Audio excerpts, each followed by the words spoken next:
causa de suas virtudes medicinais e culinárias, pelos astecas, que apresentaram a planta aos invasores espanhóis. O fruto recebeu o nome espanhol pimiento. A capsaicina, em seu estado bruto, pode provocar lágrimas e queimar a língua.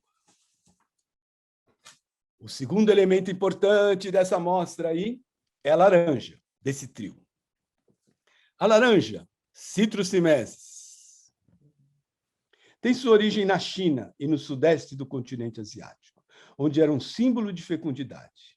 A fruta é levada inicialmente à Europa e somente depois chegará à América, com o advento das grandes navegações e no Novo Mundo. Na época, muitos dos embarcados e navegantes morriam, e tripulações inteiras eram dizimadas pelo escorbuto, doença terrível, rápida e dolorosa, que escurecia a pele e fazia os dentes cair. Inúmeros morreram, e só foi possível continuar as grandes navegações graças à descoberta de que os cítricos, de alguma maneira, impediam e livravam as pessoas da doença do explorador. Então, por diversos caminhos, a laranja está presente em nossas casas, quintais, mesas e imaginários há séculos. E muitas vezes não mais percebemos como ela já está perfeitamente aclimatada, incorporada e hibridizada em novas cepas e locais. O nosso terceiro e último elemento dessa tríade é o milho. A primeira plantação de milho teve seu cultivo, segundo muitas fontes, iniciado no oeste do México.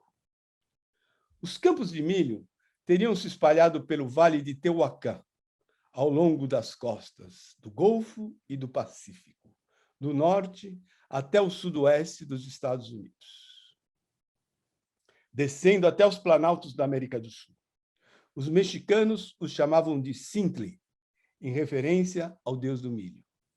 Os indígenas cubanos o denominaram maíz. Para os europeus, foi de início apenas mais um cereal, denominado de Tursicum frumento, polenta, cevadinha em latim. Mas foi o botânico Carlos Linneu que teve uma ideia do seu potencial e mudou sua classificação original de 1536 para Zea, que quer dizer causa da vida, maíz, que quer dizer nossa mãe. A constituição física do milho em espiga representa uma desvantagem biológica. Ela não se semeia de novo naturalmente. Para criar o milho do próximo ano, alguém, em algum lugar, precisa pegar o grão, preservá-lo até a época do plantio e depois fisicamente enfiá-lo em um buraco no solo. Essa interdependência entre o homem e a planta foi fundamental na história do milho e como os homens aprenderam a aproveitar o máximo desse alimento. Entremos, então, performance, na sala principal. Eu vou tipo apanhar aqui. Vamos lá, na sala principal. E aí, quando você entra, a primeira coisa que você é convidado a entrar é colocar um colar sensor. Aqui um colarzinho sensor para nós. Entramos, que aí está também, mas visível nas imagens. Esse colar sensor, ele vai saber, vai pegar essa nossa direção, né? Vai mapear a nossa circulação, esse nosso percurso dentro desse espaço que vocês estão vendo aí. É uma estrutura em forma de cruz, né? Aonde a gente vai ter, tá vendo? Essa é a marca desse nosso sensoriamento, tá? E vai ver por onde nós estamos, de alguma maneira, passando. Aqui nós estamos montando, então, um pouquinho esse espaço aí. Eu vou ver se dou uma... Aqui é a nave principal, essa é a primeira sala. A exposição ela ficou dividida, são 5 salas, mais ou menos uns 600 metros quadrados, tirando a parte de tipo corredor, etc. E tal. No centro da nave, bem no centro da nave, onde se cruzam onde se cruzam os braços dela, no chamado cruzeiro, né, pelo transepto, que se chama, né, essa posição, a gente vai ter uma laranjeira. Uma outra coisa extremamente importante nessa amostra, em várias outras que eu fiz, exatamente em cima dessa luz que se derrama da cúpula principal, né? É fundamental que essas árvores da laranja, da pimenta e do milho, elas estejam florescendo, elas estejam brotando. Esse cheiro, o aroma, né? Essa invasão, invadir essas nossas sensações, esses nossos sentidos, os nossos 5 sentidos, faz parte do próprio trabalho. Então, olha só que linda. Então, uma das questões que eu tenho quando eu mexo com árvore, com esses elementos, é ver o momento do que essas árvores florescem. Então, a minha viagem no México foi muito mais para encontrar as árvores que poderiam ficar dentro desse espaço sem luz, etc. Bom, tem toda uma outra, digamos, estratégia que a gente pode falar disso depois, mas era importante, como vocês viram aí também, que essas plantas elas fossem plantadas, o que era possível, né? Essas árvores têm em torno de aí 8 anos, essas laranjeiras, mas que elas fossem plantadas no próprio local, o milho e a tipo pimenta. E embaixo nós temos esse grande tapete aí que fez parte de uma assim, exposição que foi feita aqui no Brasil, de uma outra instalação interativa que se chamava Caso 30, e esse tapete foi tecido por mulheres de presos aqui no Brasil. Então, eu queria que as pessoas, quando entrassem, né, da rua, quando elas viessem da rua trazendo a sujeira, o pó da praça, pisassem esse tapete, que é esse céu na Terra, um céu lindo, um tapete lindo, enorme, com azul, assim, irradiante, que se iluminava no céu. Então, você tem o céu que se derramava, a luz que se derramava do céu, vindo da cúpula, e, em seguida, a gente tinha também esse outro céu no chão aí pisado. De outras peças locais, a gente tem também tem também um biombo visitando um outro museu que chama o Franz Mayer, que a gente vai fazer a divisão entre a nave central e o que seria o altar, né? Como era muito grande o espaço de fazer uma divisão, além de toda Então, foi usado um biombo que eu encontrei em um outro museu, em que, de um lado, você tinha a inscrição como México, muito nobre e leal cidade do México, que está aqui, e, do outro lado, a conquista do México, né? Onde a gente tem todas essas questões dessas invasões, de quando chegam o Cortés e outros lá no México. As fogueiras que nós temos são várias, mas nesse biombo, o que me chamou a atenção foi que nesse biombo desse lado nós já temos desenhada aí, pintada, a Praça Alameda, com suas fontes, com suas árvores, e um aqueduto que vai trazer a água para o centro da cidade. O que nós vamos encontrar na ponta desse aqueduto? O nosso circuito. Dentro dessa amostra, nós vamos trabalhar, são vários circuitos. Então, nós vamos trabalhar um circuito aquático, um circuito terrestre, um circuito celeste, enfim, são vários circuitos. Esse trabalho se chama-se Encontro. Como eu já passei algumas vezes, eu vou passar meio rápido aí para vocês, mas é um trabalho que eu realmente gosto, que fala desse encontro das águas, dessa possibilidade, dessas linhas imaginárias, desses encontros que são não encontros. De um lado desse telefone que é operado, e aí ele se traduz em águas, né, mais, por exemplo, marrons, que é operado pelas forças da própria natureza. Então, o ciclo dele, o caminhar dele nessa base, é regido pelas forças da própria natureza, é regido pelo levantar e pelo abaixar das águas. O outro telefone, que está do outro lado, quando nós escrevemos a palavra encontro em vários idiomas na rede internet, ele que faz com que essas relações se estabeleçam. E ligando os dois, nós temos uma mola. Então, mesmo quando um não se mexe, que é o da própria natureza, que tem o seu ciclo, que vai quase de 6 em 6 horas, naquele ritmo, né? Construindo uma senoide, o outro, com a mola, quando as pessoas estão lá em encontro, eu quero encontrar você, né? em várias línguas. Aí vocês imaginem, né? As línguas mistas aí.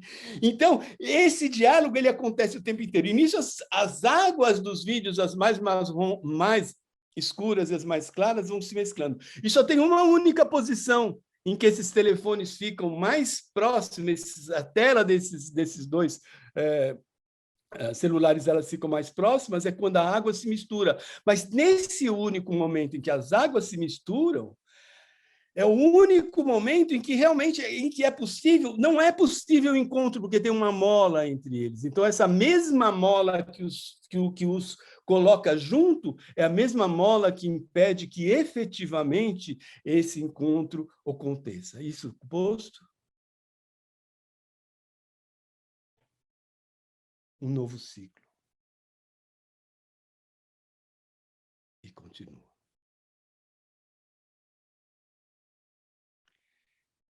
Saindo do que seria o altar desses encontros e desencontros possíveis e não possíveis, nós vamos para uma outra peça, num dos braços da cruz, nós vamos para a Capela das Dores, Capilla de Dolores. No México, tem ainda, você encontra em alguns lugares, caixas de choque. Então, se você vai em algumas praças, existe o que se chama toqueiro, né? Em espanhol, toque é choque. O toqueiro, ele vem com as suas caixas de choque, as pessoas estão, ou porque estão bêbadas, ou quer dizer que é tipo machão, valentão. Então, o cara vem com uma caixa de choque, as pessoas se dão as mãos, né? Seguram as manoplas daquela caixa e o sujeito vai subindo o choque. É um pouco masoca, mas assim é a história. Então, aquele negócio, as pessoas estão lá segurando o choque até que, né, solta. Disse que faz um bem danado para a bebedeira, diz que isso cura bebedeira. Né? Então, na Capela das Dores, nós temos essa peça, essa caixa de choque, claro que essa é a nossa caixa de choque, não a que os toqueiros usam, mas ela é o lugar para isso. Então, nós temos em um triângulo equilátero o milho, a pimenta e a laranja, gerando energia, gerando choque. Então, essa energia, essas frutas, né, elas estão aí para gerar essa energia, essa mescla, essa hibridização desses elementos que estão presentes na nossa culinária, na nossa cultura. Quem chega traz a laranja, mas leva o milho e a pimenta. E quem está lá tem que cozinhar, tem que trabalhar com isso. Da mesma forma com a nossa cultura, com a nossa religião, com o nosso conhecimento, com os nossos saberes, com os nossos prazeres e com as nossas dores. No fundo da capela, que é um lugar de experiência, mas é também um lugar de prostração, de meditação, nós estamos em um lugar sacro. O que vemos aí? Os padres... Vou até parar um pouquinho, ali passou já. Os padres e os... Deixa eu voltar, porque só um segundinho aqui. E os autóctones. Pronto. Passando, né, nisso que se chama... o retábulo que chama os informantes de Sahagún. Então, olha só, nessa posição de ensinamento, né? Acho que não precisa falar muito, né? Basta ver isso aí. As posições, as imagens explicitam essas relações, os nossos circuitos e curto-circuitos. Nesse eixo, indo para o outro braço da cruz, a gente vai ter essas sementes que vocês estão vendo aqui, que são bombas de semente, que são feitas em argila. Dentro dessas sementes de argila, a gente coloca sementes de milho, de pimenta e de laranja. Depois eu vou dizer por que em outro lugar. Mas nesse eixo, cortando a cruz, nós vamos ter esses elementos aí, a pimenta, a laranja e o milho, em diversos estágios. Nós temos enquanto semente, nós temos enquanto árvore, brotando, florindo, exalando aromas e cheiros, e do outro lado, enquanto circuito, elas interconectadas. Nessa outra sala aí, eu vou ter que passar rápido, senão não dá tempo. E meu amigo Adérito, por favor, a hora que chegar o momento, você grita comigo que eu paro de imediato. E a gente encerra aqui a nossa conversa. Nessa outra sala aqui, como vocês viram, então nós vamos ter, são caixas, nós temos alguns outros elementos que vão falar sobre essa daí é a caixa do mágico. Nós temos como se a gente pudesse entrar dentro dela, né? Você tá essa questão da própria tortura, de como que, né, a gente se sente né, você enquadrado nesses novos espaços, dentro desses novos saberes, dessas novas leituras do mundo. E aquela caixa, quem mira quem? Sempre sem esquecer que quem está olhando o outro também está sendo olhado. O olhar é sempre um olhar reflexo, é um olhar partilhado de mundo, é a construção de um novo mundo, e se faz sempre dos dois lados. Essa é a caixa, né? Que você vai falando dessas transposições, desses espaços e dessas outras aí, torturas e momentos que vão se, digamos, se estabelecendo. Então, no muro, a gente teve que ser tudo calcado no muro, porque não se podia pregar nada, ainda bem, de alguma maneira. Então, a gente vai trabalhar com são muros de quase 1 metro de, digamos, espessura, que tem essas. Nós estamos aqui no claustro baixo. Então, foi feita essa série, que era uma série antiga, depois do turismo vem o colonismo, e para lá isso é traduzido como colonialismo, né? Tem uma brincadeira com as palavras com o próprio colonismo, mas a gente vai, onde a gente pega imagens dessa época do pós-descobrimento, e são mescladas com outras imagens também, e que vai falar com com humor, e também com, assim... sobre essas nossas transparências, né, sobre a contaminação e o canibalismo cultural. E aqui eu pego uma frase lá do Nestor Canclini: em toda fronteira temos arames rígidos e arames moles. Caídos, não são moles, rígidos e caídos. Eu vou acelerar aqui um pouquinho para a gente, senão não vai dar tempo da gente ver tudo aqui. E o meu amigo... E aí uma outra peça que tem aí nesse espaço também é Deserto Desejo, que eu não vou falar dela, que é um ambiente virtual multi-usuário. Ele chega, é um trabalho importante, que ele foi também restaurado em 2014, ele foi feito em 1999 e terminado em 2000, ele surge 2 anos antes do Second Life, como ambiente virtual. Eu vou só parar um pouquinho nesse, digamos, espaço. Ele foi restaurado em 2014 para uma exposição e hoje faz parte de algumas coleções. Ganhou prêmio na China, lá em 2000, mas isso é um monte de história. Mas é legal porque é um trabalho relevante. Essa sala dos 5 céus, que faz parte do mundo Virídice, por exemplo, o céu da frente que você vê é o céu local. E essas paredes laterais aí, elas são o céu dos outros visitantes. Como os outros visitantes eles vão entrando, né? Então você tem o IP, a localização daqueles computadores. Então eu sei se isso é a partir de um banco de dados, evidentemente, eu sei como é que aquele céu local ele se, digamos, estabelece. Ou não. Então, eu tenho fluxo, eu sinto o fluxo dessas pessoas entrando. O ritmo é dado pelas próprias pessoas que estão entrando e construindo no mesmo momento essa sala dos 5 céus. Você não sabe se é branco, preto, azul marinho, índio, se o cara é baixo, gordo, etc. e tal, mas você sente essa presença que está sendo partilhada e construída no mesmo instante aí entre todos que estão aí presentes. Então, vamos lá, seguindo rapidinho, porque não vai dar tempo de falar tudo, é muita coisa, mas nós vamos passar aí. Mas eu só quero mostrar uma outra, o Deserto Desejo é lindo. Essa outra peça que é muito linda também, e que é o Circuito Celeste. E esse Circuito Celeste, eu já me perdi nas minhas anotações todas aqui, mas tanto faz, é assim. Lembrem daquela, quando eu entrei lá, daquela fogueira da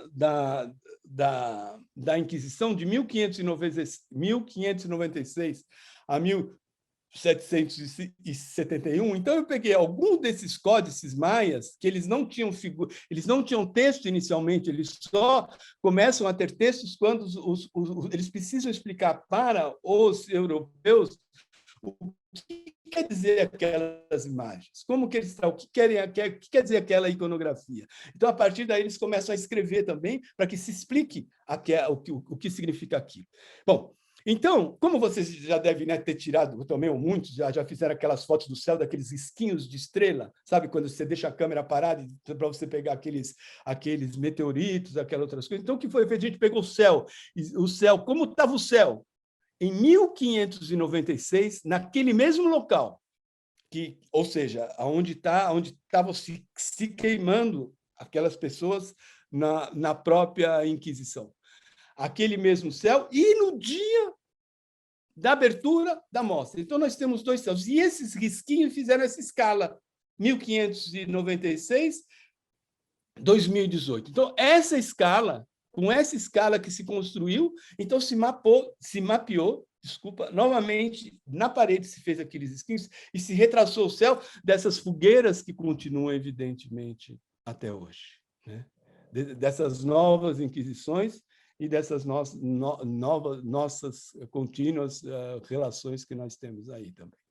Bom, daqui a gente sobe, eu vou passar aqui rapidinho, a gente vai subir, a gente vai lá para a sala do coro. A gente vai nessa outra peça que acho que não vai dar tempo de eu explicar agora, mas é uma peça linda que se comunica com a praça também, onde ela pega os sinais da praça, né, leva para dentro desse mesmo espaço aí, e você tem uma luz que é não visível e o som que é não audível. Então, chama-se Desluz, é um outro trabalho anterior em que eu gosto muito também. Bom, e aí a gente vai pegar, porque de noite, essa é uma zona de tipo prostituição ou de paquera, de um monte de coisa, não só de, digamos, prostituição também, mas existe uma parte ali também. Então, o que você pega é o fluxo dessas pessoas circulando, mas você não consegue ver absolutamente nada, porque esse cubo aí é feito com luz infravermelha. Então, o que mais, quando você põe um celular em cima, você vê o fluxo. Então, tudo o que você está na sala do coro, onde teoricamente é lugar que você vai cantar, você vai botar a sua voz para fora, você vai encher aquela igreja de luz, de música, de som, mas você não vê nada naquele lugar. Você vê e escuta o silêncio. Aqueles alto-falantes daquela peça de luz também trabalham em uma outra frequência, que é a frequência não audível, que também transmite o movimento, o fluxo. Não estou sabendo se é A, B, C ou D, isso não tem importância, é o fluxo em forma de som. E quando você chega perto daquela peça, você sente algum desconforto, porque que nem vocês, não sei se vocês já viram apito para, por exemplo, cachorro, você faz uma força enorme, os cachorros escutam tudo, mas nós não conseguimos, nós trabalhamos com outra frequência. Então, quando você está naquela peça, então tudo aquilo está dentro do seu corpo, está te esmagando naquela sala de couro ali. E aí você vai para fora. Aí você desce. E a última peça que você vai ver, descendo as escadas, saindo da sala do coro, é esse sinal que esses sensores fizeram. Você sempre vai ver o sinal dos outros na sala, você nunca vai ver os seus, né? Você vai, mas embora o seu esteja ali contribuindo para isso, mas você não vai vê-lo.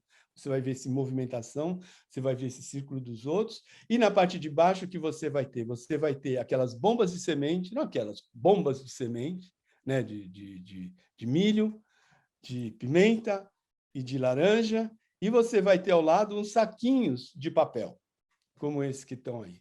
E se você quiser, você pode pegar essas sementes, colocar nesses saquinhos de papel e levar para a rua. E sair jogando as bombas de sementes pelas ruas, jardins, terrenos baldios, continuando esse mesmo processo de disseminação. Novos circuitos, sementes, ciclos. Obrigado. Desculpa, Derito, se eu não sei se passei um pouquinho aí. Obrigado. Eu acho que merecem umas palmas, não é? Oh, Gilberto, eu estava a hesitar, enfim, já terminaste, não é? Mas eu estava a hesitar em interromper, porque acho que toda a assistência queria continuar a ouvir-te, não é?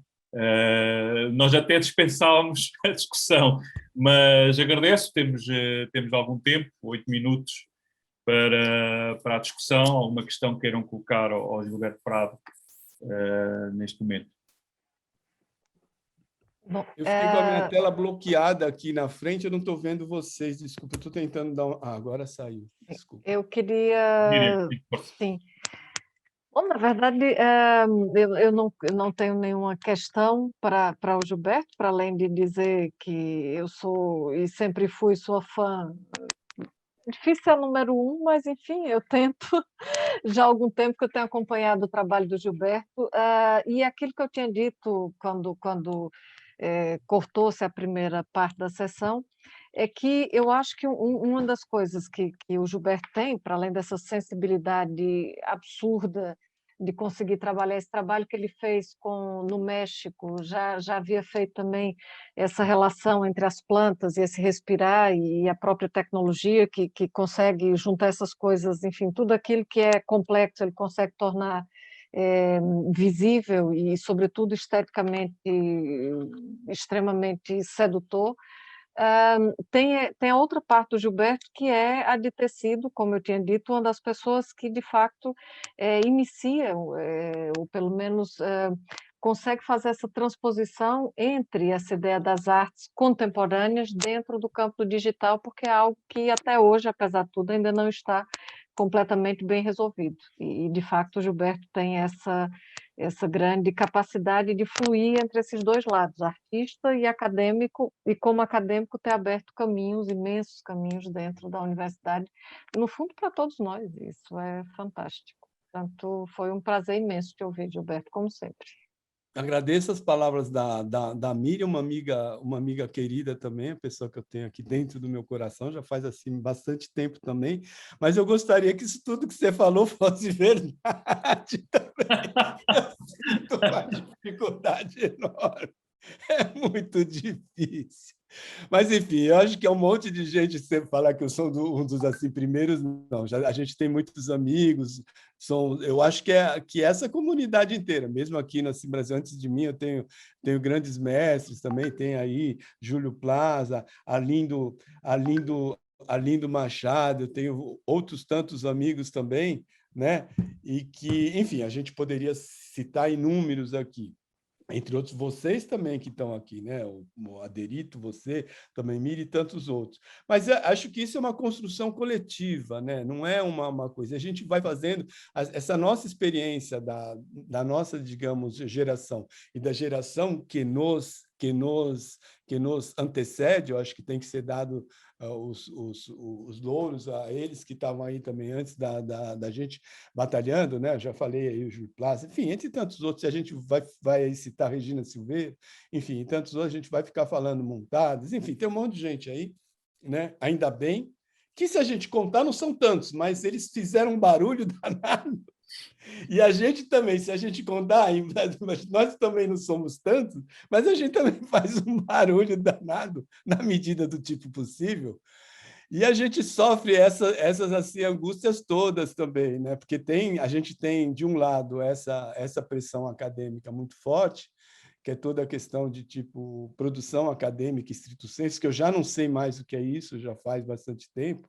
Então, isso algumas vezes eu escrevo com os meus, digamos, orientados, mas eu de mais e mais, eu tento pegar essa vertente artística, essa produção, e, a partir disso, dessa produção artística, deixar rolar, sem essas amarras de ficar pensando em A, B ou C para tipo fazer, e depois você reconstrói, quer dizer, mas que nem eu acho que foi também interessante o que o Pedro falou e a Selma também, mas durante esse próprio processo você vai anotando, você vai registrando, e aí você junta tudo, que tem, por exemplo, esses livros, esses compilados aí, que é o... Depois eu posso passar o link, se vocês quiserem, também para ambos. Então, aí é só fazer download deles, tanto dele quanto o da arte telemática, que vai falar sobre o primeiro episódio do próprio Deserto Desejo, mas onde isso é muito bacana porque você tem essa possibilidade de você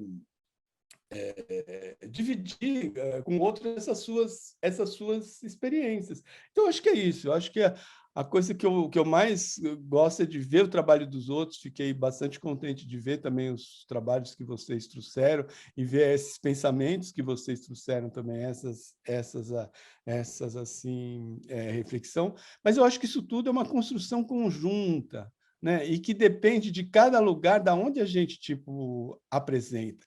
Que nem só voltando a essa questão de tipo interação, é assim engraçado. Eu vou dar um assim exemplo sobre essa peça, como que essa cultura de alguma maneira influencia ou traz com que essa relação ela aconteça de forma distinta. Essa mesma peça, Caixa de Choque, por exemplo, ela foi apresentada em uma Bienal lá na Bienal Sur, que aconteceu em Buenos Aires, aquela questão de teste. Então, eu fiz 3 protótipos, houve 3 modelos desses, antes de que eu tivesse, embora ele tenha sido pensado o tempo todo, é Capela das Dores, porque agora que eu vi aquele mural, né, aquela pintura atrás, falei, meu Deus do céu, vamos dar choque nisso, né? A coisa bateu, né? Esse curto-circuito desceu assim, caiu do céu. Mas então, eu fiz 3. Eu fui em Brasília, eu fui em Santa Maria, lá no Rio Grande do Sul, e tive também em Buenos Aires, levando a peça. Em Buenos Aires já estava quase tipo acabada, foi só uma questão de dimensão daquele triângulo em função da sala. E era uma sala que estava o Eduardo Kac estava fazendo a volta, eu estava no centro da sala com essa peça linda. Essa questão de tortura, de choque para os argentinos, teve uma mulher que ficou grudada, tiveram que chamar o guarda, ela ficou com a filha no colo grudada, e o choque era mínimo. O choque era pequenininho, era um choque mais simbólico do que efetivamente um choque que você... Imagina, você não vai querer matar o público durante uma manifestação dessa. Senão você perde a audiência, né? Mas, de qualquer maneira, a mulher ela ficou de... Como tem a questão de tipo tortura, aquelas coisas, a questão do choque, assim como no próprio Brasil, pau de arara, essa coisa toda, né? Então, Gilberto, mulher... Gilberto, fixa o que vais dizer, porque queremos continuar a ouvir-te, está bem? Ok. Então, Então, vamos ficar novamente sem sessão. tá bom, desculpa. Não, nós é que perdi pedimos por desculpa. falar. Vamos...